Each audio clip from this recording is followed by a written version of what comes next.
મહારાષ્ટ્રના બુલઢાણા જિલ્લામાં આવેલા સમૃદ્ધિ મહામાર્ગ એક્સપ્રેસ વે પર બસમાં આગ લાગતા 25 લોકોના મોત થયા હતા, જ્યારે ઘણા લોકો ઇજાગ્રસ્ત થયા હતા.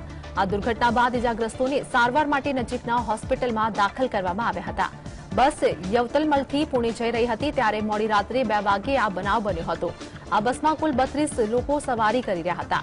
સ્થાનિક પોલીસે પ્રમાણે બસમાં લગ્નની પાર્ટી ચાલી રહી હતી અને વરસાદના કારણે એ દુર્ઘટનાગ્રસ્ત થઈ અને પછી બસની ડીઝલ ટેન્કમાં પણ આગ લાગી ગઈ હતી.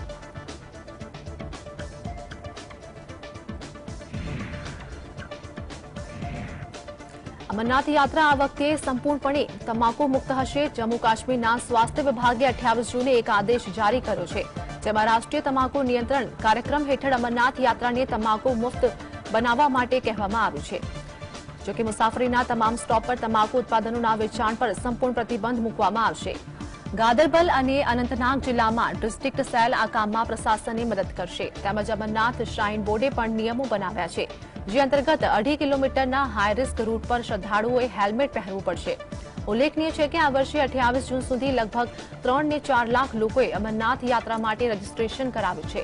આ આંકડો ગયા વર્ષની સરખામણીએ 10% વધુ છે. આ વર્ષે કઠુઆથી પવિત્ર ગુફામાં 70,000 શ્રદ્ધાળુઓને રહેવાની વ્યવસ્થા કરવામાં આવી છે. આ વખતે પણ કોઈ યાત્રીને પવિત્ર ગુફા પાસે રોકવા દેવામાં આવશે નહીં.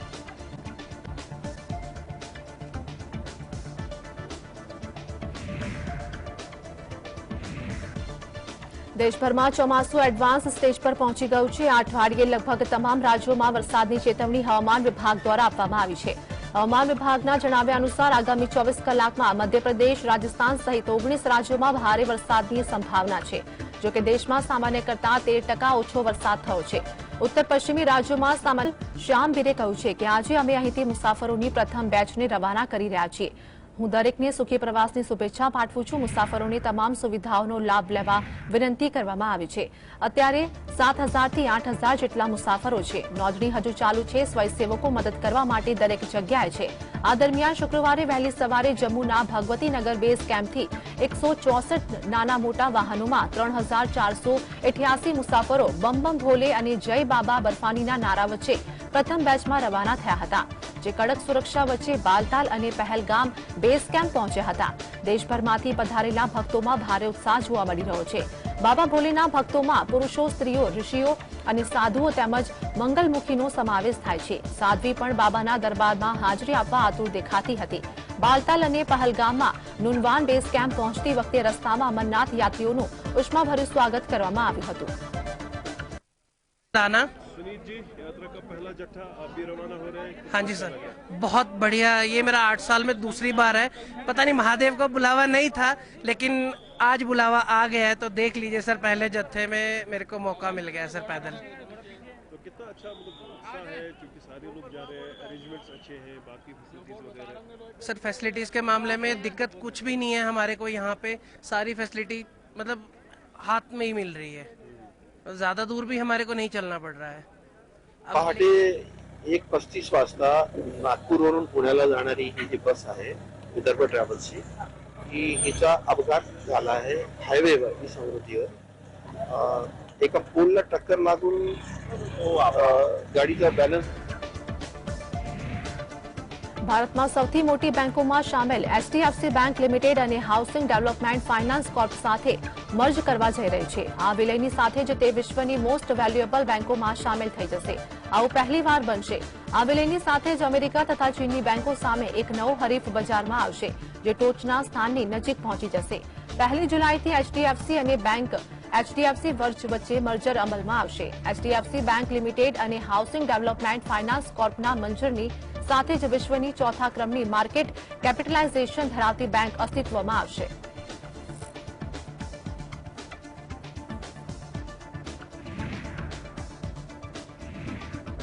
નરેન્દ્ર મોદીએ 3 જુલાઈએ કેન્દ્રીય કેબિનેટની બેઠક બોલાવતા મંત્રીમંડળમાં ફેરફારો થવાની શક્યતા વ્યક્ત થઈ રહી છે. તો ભાજપના સૂત્રોનો દાવો છે કે સામાન્ય રીતે કેબિનેટની બેઠક દર બુધવારે યોજાય છે, પણ આ વખતે સોમવારે થવાની છે. તેના પરથી જ ફેરફારનો સંકેત મળી રહ્યો છે.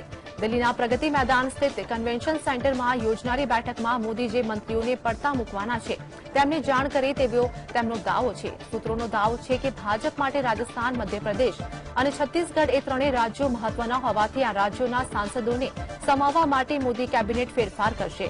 જે રાજ્યોમાં હમણાં ચૂંટણી નથી એ રાજ્યોના કેટલાક મંત્રીઓને બદલીને ચૂંટણી છે એવા રાજ્યોના નવા ચહેરાને સ્થાન મળી શકે છે। કર્ણાટકમાં ભાજપની હાર પછી હવે રાજસ્થાન, મધ્યપ્રદેશ અને છત્તીસગઢમાં પણ હાર થાય તો લોકસભાની ચૂંટણી પહેલા ભાજપ માટે નકારાત્મક ઇમેજ બને। આ કારણે મોદી કોઈ કસર છોડવા નથી માંગતા।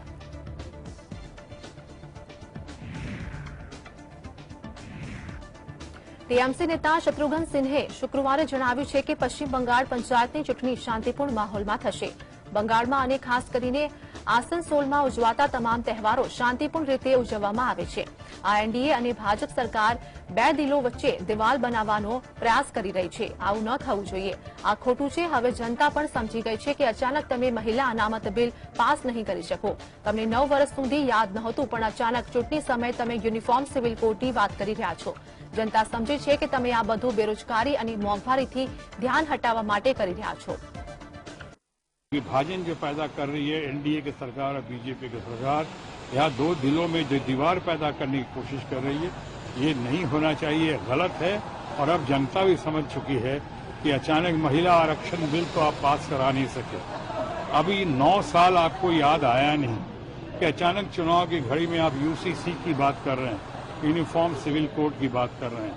तो जनता समझती है कि चुनावी मुद्दे लेकर आ रहे हैं, आप बेरोजगारी से, महंगाई से ध्यान भटकाने के लिए ये सब काम कर रहे हैं।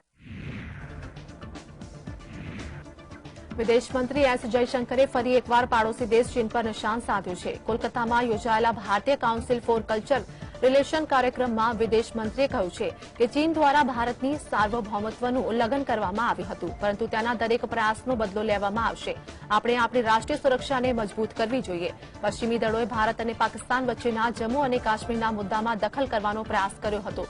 ઓબામાએ પણ આ મુદ્દો ઉઠાવ્યો અને ચીન દ્વારા અમારી સાર્વભૌમત્વનું ઉલ્લંઘન કરવામાં આવ્યું। દરેક પ્રયાસનો જવાબ આપવામાં આવ્યો છે।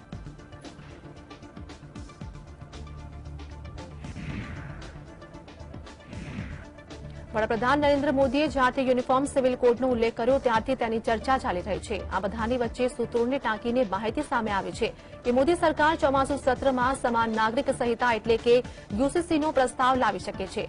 જુલાઈમાં ચોમાસુ સત્ર બોલાવવામાં આવશે અને આ અંગેનો અંતિમ નિર્ણય સંસદીય બાબતોની કેબિનેટ સમિતિની બેઠકમાં લેવામાં આવશે।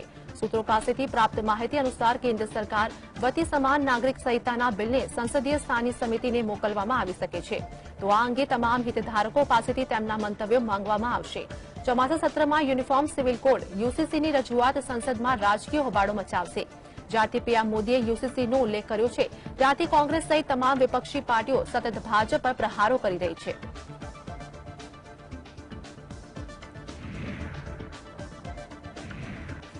મહારાષ્ટ્રના પૂર્વ સીએમ ઉદ્ધવ ઠાકરેની પાર્ટી યુનિફોર્મ સિવિલ કોડનું સમર્થન કરી શકે છે। ઉદ્ધવ ઠાકરેના પક્ષના કોઈપણ નેતાને સમાન નાગરિક સંહિતા પર કોઈ સત્તાવાર નિવેદન આપ્યું નથી।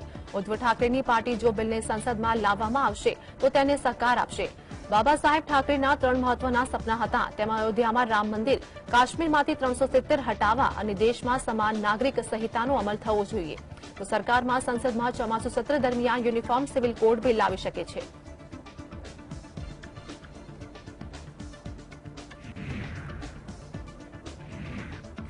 ભોપાલમાં વડાપ્રધાન નરેન્દ્ર મોદી દ્વારા આપવામાં આવેલા યુનિફોર્મ સિવિલ કોડ પર રેટરિક યથાવત છે।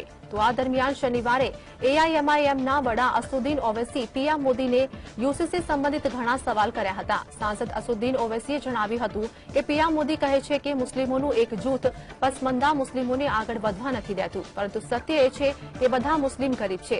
ઉચ્ચ વર્ગના મુસ્લિમો અને પછાત વર્ગો કરતાં પણ વધુ ગરીબ છે। નરેન્દ્ર મોદી તમામ ભારતીયોના વડાપ્રધાન છે, પરંતુ તેમણે લઘુમતી કલ્યાણના બજેટમાં 40% ઘટાડો કેમ કર્યો? ઓવૈસીએ વધુમાં કહ્યું છે કે સરકાર દલિત મુસ્લિમો માટે અનુસૂચિત જાતિ અનામતનો વિરોધ શા માટે કરી રહી છે? ભાજપ શા માટે પછાત મુસ્લિમો માટે અનામતનો વિરોધ કરી રહી છે?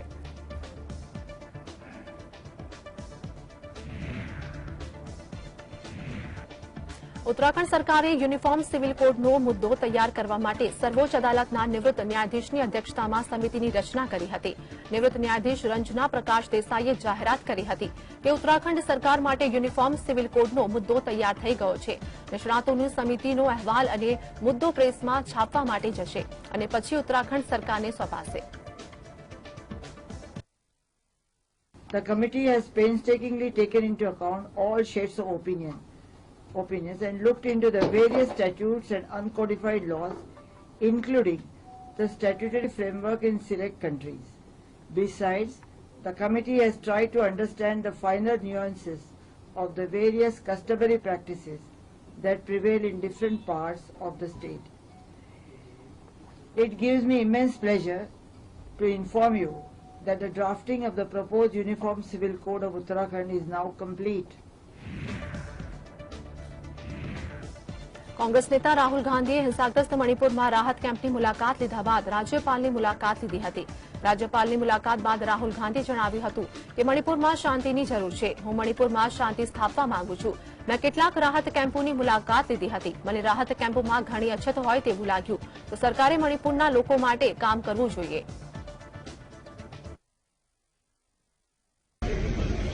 मणिपुर को शांति की जरूरत है. हिंसा से कुछ नहीं होने वाला है. रिलीफ कैंप्स में मैं गया, हर कम्युनिटी से बात रिलीफ कैंप्स में थोड़ी कमियां हैं, दवाई की कमी है, खाने की थोड़ी कमी है, तो सरकार को इन चीजों के बारे में एक्शन लेना चाहिए. मगर मेरी अपील है हर व्यक्ति से, मणिपुर के हर व्यक्ति से, कि मणिपुर को शांति की जरूरत है. मैं यहाँ हाजिर हूँ. जो भी मैं कर सकता हूँ, जो भी मदद मैं कर सकता हूँ शांति के लिए, मैं करने के लिए રાહુલ ગાંધી હિંસાગ્રસ્ત મણિપુરના પ્રવાસે છે ત્યારે તેમણે મણિપુરના મોઇરાંગ ખાતે રાહત કેમ્પની મુલાકાત લીધી હતી. તેમણે અસરગ્રસ્તો સાથે વાતચીત કરી હતી અને કેમ્પમાં મળતી વ્યવસ્થાની માહિતી માંગી હતી. તેમની સાથે મણિપુર પ્રદેશ કોંગ્રેસ અધ્યક્ષ કેશવ મેઘચંદ્રસિંહ પણ હાજર રહ્યા હતા, જેઓ રાહુલ ગાંધીને સ્થાનિક ભાષા અને સ્થાનિક મુશ્કેલીઓ બાબતે માહિતી આપવા જોવા મળ્યા હતા.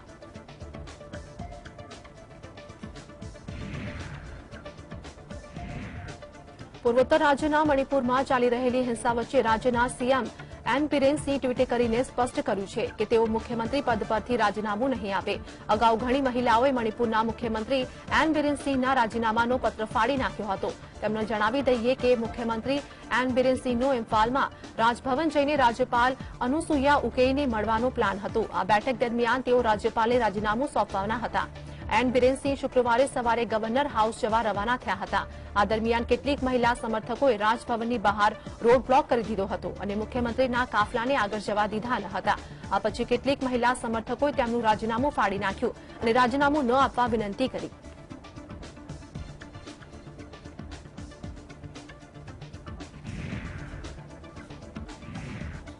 દિલ્હીમાં આપ સરકાર અધિકારીઓની ટ્રાન્સફર પોસ્ટિંગ પર કેન્દ્ર સરકારના વટહુકુમને પડકારતી અરજી સુપ્રીમ કોર્ટમાં પહોંચી છે.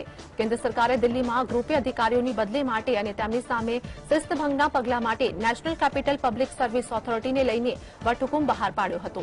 તેનો અરવિંદ કેજરીવાલની સરકાર વિરોધ કરી રહી છે. આ વટહુકુમના અમલના થોડા દિવસો પહેલા સુપ્રીમ કોર્ટે દિલ્હીમાં પોલીસ કાયદો અને વ્યવસ્થા અને અન્ય તમામ સેવાઓનું નિયંત્રણ કરી દિલ્હી સરકારને સોંપી દીધું છે. આમ આદમી પાર્ટીનો આરોપ છે કે કેન્દ્ર સરકાર સુપ્રીમ કોર્ટના આદેશનું પણ પાલન નથી કરી રહી અને આ વટહુકુમ ગેરબંધારણીય છે.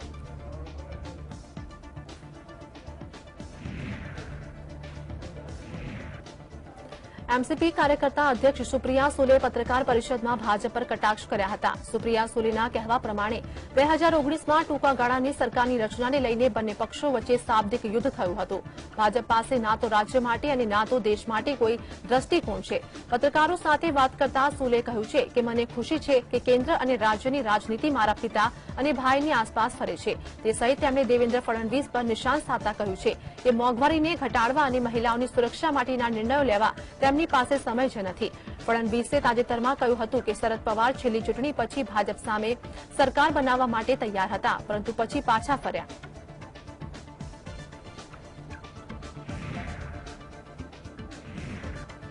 વડાપ્રધાન નરેન્દ્ર મોદી 30 જૂને દિલ્હી યુનિવર્સિટીના શતાબ્દી મહોત્સવમાં શામેલ થયા હતા. આ કાર્યક્રમ દરમિયાન વડાપ્રધાન દિલ્હી યુનિવર્સિટીના કોમ્પ્યુટર સેન્ટર અને ટેકનોલોજી સેન્ટરની ઇમારત અને યુનિવર્સિટીના ઉત્તર કેમ્પસમાં બનાવવામાં આવનાર એકેડમિક બ્લોકનો શિલાન્યાસ કર્યો.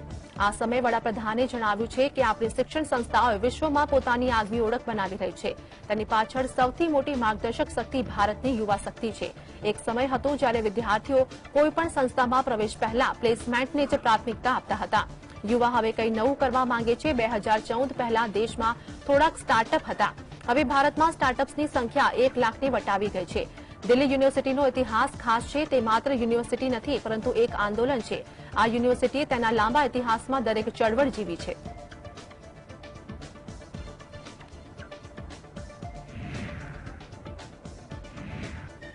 રાજસ્થાનમાં ચૂંટણી સંદર્ભે કેન્દ્રીય મંત્રી અમિત શાહે ઉદયપુરમાં જંગી રેલીને સંબોધી હતી. તેમણે જણાવ્યું હતું કે વડાપ્રધાન નરેન્દ્ર મોદીના 9 વર્ષ ગરીબ કલ્યાણ માટેના છે. પીએમ મોદીને જે સન્માન સમગ્ર વિશ્વમાંથી મળે છે તે ભાજપ કે કોઈનું વ્યક્તિગત નથી.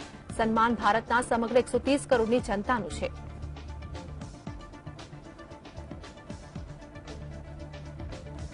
और जहां पर गए वहां मोदी मोदी मोदी मोदी के नारे लगे. मित्रों, मोदी जी को ये जो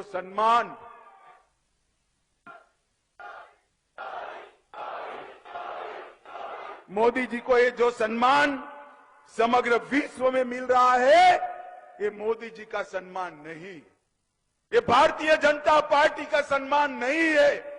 ये मेरे मेवाड़ के भाइयों बहनों को, राजस्थान के भाइयों बहनों का और देश की 130 करोड़ की जनता का सम्मान है. मित्रों, जनता का सम्मान. ભાજપના ચૂંટણી પ્રચાર અભિયાનના કાર્યક્રમમાં રાષ્ટ્રીય અધ્યક્ષ જેપી નડ્ડાએ જણાવ્યું હતું કે ભારત પહેલા ભ્રષ્ટાચાર માટે જાણીતું હતું. 2G 3G કોલસા કુંભાડ, ઓગસ્તા વેસ્ટલેન્ડ, કોમનવેલ્થ કુંભાડ જેવા કુંભાડોને કારણે જ ભારત જાણીતું હતું. હવે પીએમ મોદીના નેતૃત્વમાં ભારત વિશ્વની 5મી સૌથી મોટી અર્થવ્યવસ્થા છે. વડાપ્રધાન મોદીએ દેશની રાજકીય સંસ્કૃતિ બદલી નાખી છે. ભાજપની સરકાર એક જવાબદારીપૂર્ણ કામ કરતી સરકાર છે. 9 साल पहले क्या था? भारत भ्रष्टाचारी देशों में हमारा नाम शामिल था. 2G, 3G, 4G, कोल का घोटाला, कोयले का घोटाला, ऑगस्टा वेस्टलैंड का घोटाला, अलकतरा का घोटाला, कॉमनवेल्थ गेम्स का घोटाला और आदर्श स्कैम का घोटाला. यानी इन्होंने कोयला यानी जमीन के अंदर नहीं छोड़ा, जमीन पर नहीं छोड़ा और गगन में भी नहीं छोड़ा. तीनों लोक में भ्रष्टाचार किया. ये कांग्रेस पार्टी की सरकार है. યુપીના ડોન અતીક અહેમદે પચાવી પાડેલી જમીન પર યુપીના મુખ્યમંત્રી યોગી આદિત્યનાથે આવાસોનું નિર્માણ કરી ગરીબોને સોંપ્યા હતા.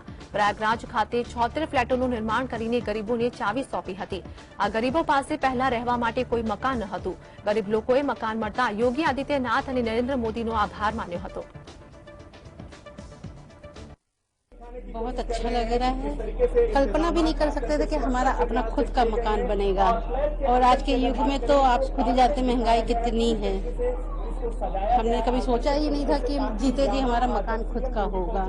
बहुत अच्छा लग रहा है कि अपनी छत पे हैं अब हम. अब कोई कहेगा नहीं यहाँ से हटिए, पानी की दिक्कत है, कोई कुछ नहीं बोल पाएगा. पहले नेता लोग अच्छे नहीं थे, अब जब से मोदी और योगी हैं बहुत अच्छा काम कर रहे हैं. लोगों को लगता है काम नहीं हो रहा, मगर ये नहीं समझते कि घर को एक बंदा नहीं संभाल पाते, वो तो देश संभाल रहे हैं. ભારત સરકારે ટ્વિટરના કેટલાક એકાઉન્ટ બ્લોક કરવા અને કેટલીક ટ્વીટ ડિલીટ કરવા આદેશ કર્યા હતા. આ મામલે ટ્વિટરે કોલકાતા હાઈકોર્ટમાં ભારત સરકારના ઇલેક્ટ્રોનિક્સ અને ઇન્ફોર્મેશન ટેકનોલોજી મંત્રાલય વિરુદ્ધ કેસ કર્યો હતો. આ કેસને કોલકાતા હાઈકોર્ટે ફગાવી દીધો છે. ભારત સરકારે 69 હેઠળ ટ્વિટરને કેટલાક એકાઉન્ટ બ્લોક કરવા આદેશ કર્યો હતો, જેમાં કોલકાતા હાઈકોર્ટે ભારત સરકારની તરફેણમાં ચુકાદો આપતા ટ્વિટરની અપીલ ફગાવી હતી.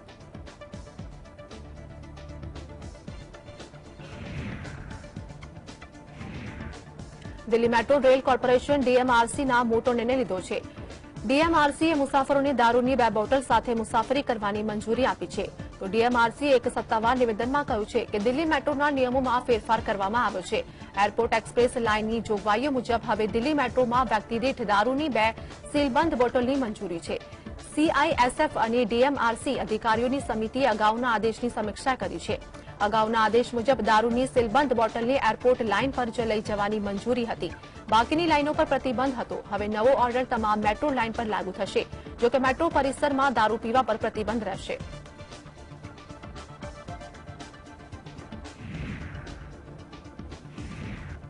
ફ્રાન્સની રાજધાની પેરિસમાં ટ્રાફિક ચેકિંગ દરમિયાન એક 17 વર્ષીય ડ્રાઈવરનું પોલીસની ગોળી વાગવાથી મૃત્યુ થઈ ગયું.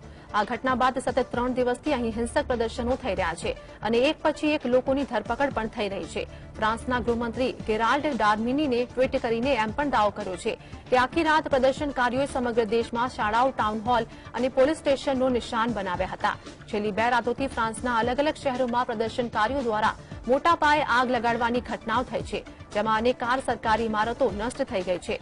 પેરિસના બહારના ભાગમાં કરફ્યુ લાગુ કરી દેવામાં આવ્યો છે.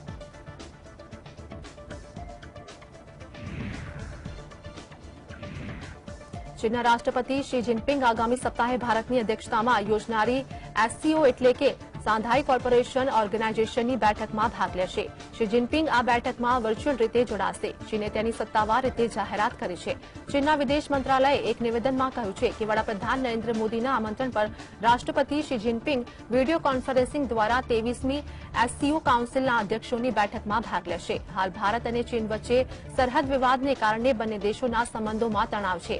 આ જ કારણ છે કે એસસીઓની બેઠકમાં ચીનના રાષ્ટ્રપતિની હાજરીને લઈને શંકા હતી. જોકે હવે ચીની સરકારે એક સત્તાવાર નિવેદન જારી કરીને શી જિનપિંગ બેઠકમાં ભાગ લેવાની વાતને સમર્થન આપ્યું છે.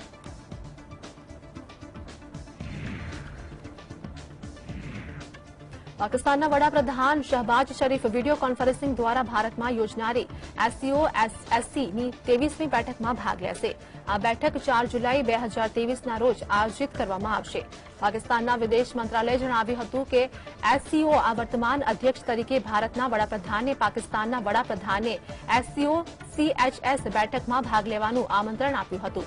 પાકિસ્તાનના વિદેશ મંત્રાલયે નિવેદનમાં કહ્યું છે કે SCO council of head of સ્ટેટની બેઠકમાં નેતાઓ મહત્વપૂર્ણ વૈશ્વિક અને પ્રાદેશિક મુદ્દાઓ પર ચર્ચા કરશે અને એસસીઓ સભ્ય દેશો વચ્ચે સહયોગની ભાવિ દિશા નક્કી કરશે. આ વર્ષે એસસીઓ CHS સંસ્થાના નવા સભ્ય તરીકે ઈરાનનું સ્વાગત કરશે.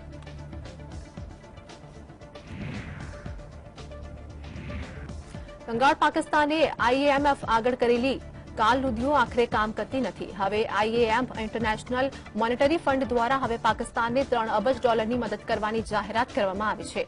આમ પાકિસ્તાન પર દિવાળિયા જાહેરાત થવાનો ખતરો પણ હાલ પૂરતો ટળી ગયો છે. IMFએ 2019માં પાકિસ્તાનને 21મી વખત લોન આપી હતી અને આ સમય મર્યાદા 30 જૂને પૂરી થઈ હતી. જો IMF વધુ લોન ન આપતા તો પાકિસ્તાનની તકલીફ વધી શકી હોત. દેશમાં એમ પણ બેકારી અને ભૂખમરા જેવી સ્થિતિ છે. દિવાળિયા થવાના કારણે લોકોની મુશ્કેલી વધતી જોવા મળી. તો પાકિસ્તાનમાં લોકો શ્રીલંકાની જેમ સરકાર સામે બગાવત પણ કરતા તેવો ડર પણ હતો. આ $3 અબજની લોન એક સ્ટેન્ડ બાય એગ્રીમેન્ટ છે. હજી તેને IMFના બોર્ડની મંજૂરી થવાની બાકી છે. જોકે બોર્ડ દ્વારા પણ મંજૂરી આપવામાં આવશે તે નિશ્ચિત છે.